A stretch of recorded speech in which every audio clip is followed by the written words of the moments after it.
It's always weird when you have someone stare at you in the front row. You think they fancy you. Gets a bit awkward. What's your name? Sorry, I wasn't talking to you.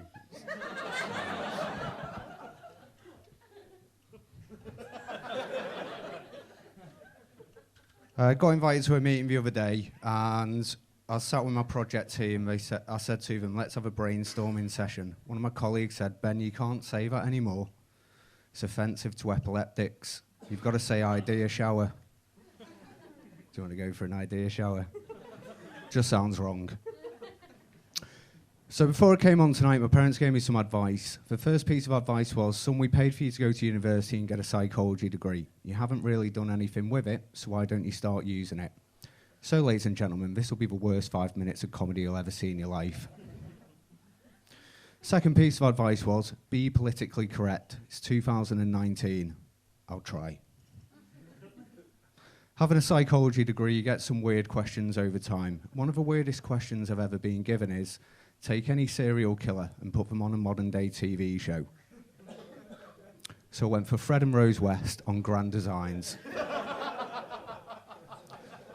Today's episode's in Gloucester. Kevin's gone to meet the West family. Rose is hard-working, she's self-employed, but because she's been putting the hours in, she's got a really bad back. Fred doesn't really do much, but he's a keen cameraman, so we're going to build him his own camera room overlooking Rose's office. A few months go by, Kevin turns up to see how the project's going, and he goes, the house is looking great. He's sticking to your budget? No, Kevin, we've gone over our budget. We've had to come up with some other means for the wall cavities. What have you done? Let's just say we've got a few bodies in. Well, the house is looking great. What have you done with the basement? Don't go in the basement, Kevin. I thought you were building a feature garden, but you put a patio in. Don't go in the garden, Kevin. Horrible people, aren't they, the Wests? As a child, I used to walk through puddles, because, you know, I was worried my feet would get thirsty. In 2019, I'd be classed as having additional needs. I found out I was gay when I was 9. One of my school friends told me I'd drop my gay card. And I looked. Can't go saying things like gay card in 2019, because it's offensive. But if it did exist, you'd probably get bonus points shopping. When I first heard Material Girl by Madonna, I thought she was singing that she was made out of material, a duvet, for example. Didn't realise materialism was buying kids.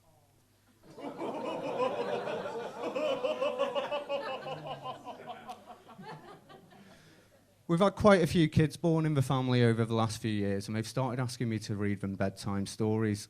Now, when I read them bedtime stories, I don't think they're fit for purpose anymore. So tonight, I'm going to go through Goldilocks and the Three Bears 2019 version. Goldilocks was gender neutral. She'd fallen out with her parents, so she dyed her hair. She came upon a house and knocked on the door, and nobody answered, so she walked right in. She came across 3 bowls of porridge on the kitchen table. The first bowl was too big, the second bowl was too big, the third one seemed just right, so she started tucking into it.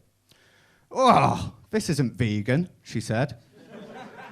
It's going to wreak havoc with my lactose intolerance. Now my tummy's really hurting.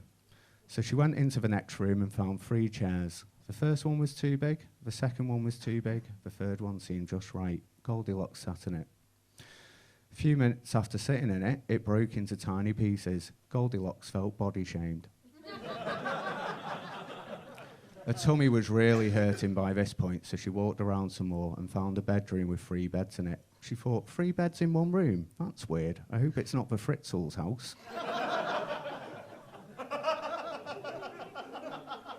But my tummy's really hurting, so I'll have a lie down. She went straight to the small bed and settled and fell asleep. Meanwhile, 3 bears were walking through a sustainable forest.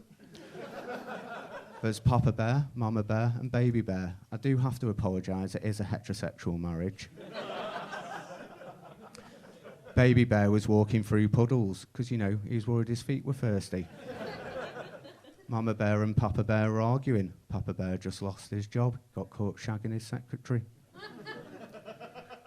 They came to the house and found that the door was open. Mama bear went, oh, just like when you got caught shagging your secretary. Papa bear went, I've apologised, I've lost my job, I've said I'm sorry, I'll never do it again, just leave it. Baby bear was still walking through puddles. They went into the kitchen, saw that the porridge had been eaten. Mama bear went, oh, we can't afford to replace this because you lost your job. Papa bear went.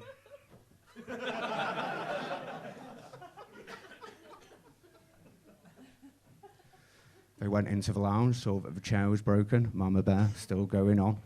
And then they went upstairs and found Goldilocks asleep in the bed. Mama bear went, couldn't just shag her in the office, could you? You had to bring her back here. Meanwhile, Goldilocks woke up, was frightened, ran away into the forest where Joseph Fritzl was waiting in a transit van. Just before I finish, one of the other weirdest questions I've ever been asked is, take your favourite child abduction, put it in a modern day TV show.